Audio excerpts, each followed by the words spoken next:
describe for people that don't know the difference between hemp and the subject of many of the Colorado and Washington state ballot initiatives, marijuana. What's the difference between the two? The main difference is when you smoke hemp, if you were stupid enough to smoke it, you will not get high. There's no THC in hemp. Hemp is strictly an industrial plant that makes 50,000 industrial products, and marijuana it's for medicinal purposes and for recreational purposes. Okay, so we've got the difference that hemp is an industrial product. Why can't we grow hemp currently? How did that come about?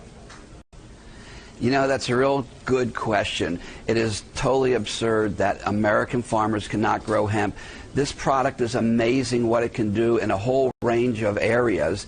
And they made it illegal.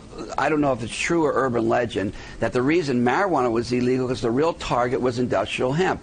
Because you can make the hemp plastics, competing against some guys that were in the big business of plastics. The hemp paper is much more easily available, and it was competing against Hearst's big paper concerns.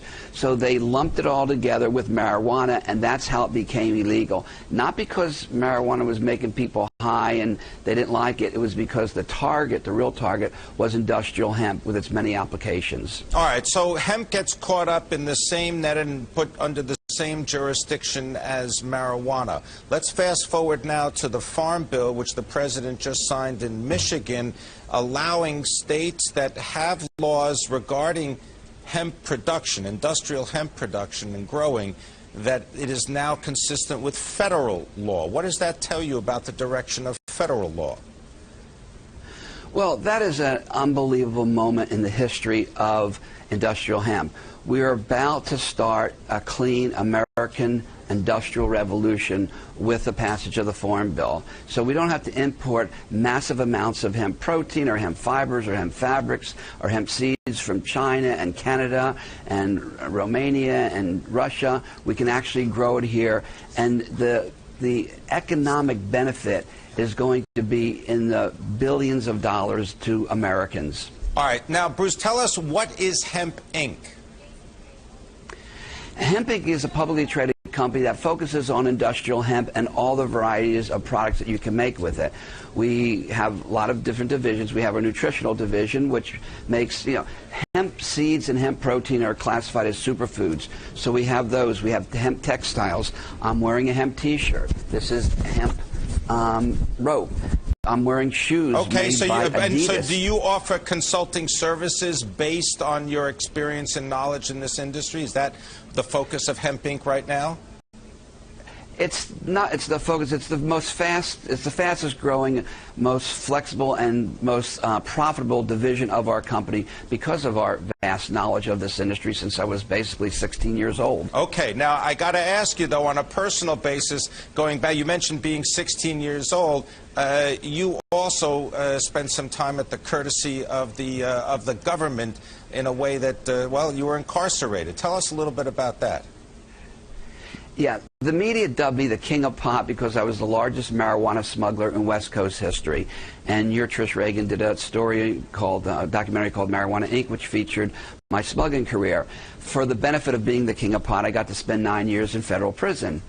And fast forward to today, that experience, that benefit of the knowledge of medical marijuana and industrial hemp has served me very well in the public sector.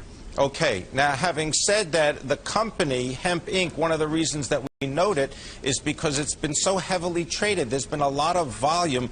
People can describe stocks of this size as being penny stocks. Are you surprised and are you at least concerned about the increase of volume in the trading of your stock? Not really. There's 32 publicly traded companies in the medical marijuana and hemp. We're the only hemp guys out there. And if you look at 5 years ago when I started the first publicly traded company in this sector, Medical Marijuana Inc., we had a spike. We had a runaway stock then. And if you look at every spike that happened because Eric Holder said they're not going to bother the states because the elections were coming, it legalized it in 2 states. Sanjay Gupta came on and was a proponent for medical marijuana. Each of those things causes a spike in all of them. We all go spike up the same time, and then we come down, level off, a typical market correction. So if you look at the spikes, they went higher and closer together until January 2nd of this year. We hit what's known as a tipping point. The lights went on in America, and they said, this industry is here to stay, and it is just a feeding frenzy for all 32 of the medical marijuana and hemp stocks. Would you be a long-term investor? I mean, obviously you work for the company, it's your company. You're going to hold on to your stock for a while?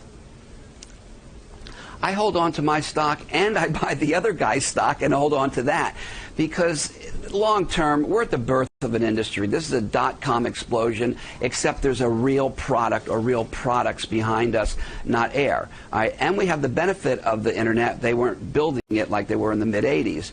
So this is a long term. We have about 4 years of massive growth, a long-term sustained growth curve, and about 3 years of consolidation. That's my take on it.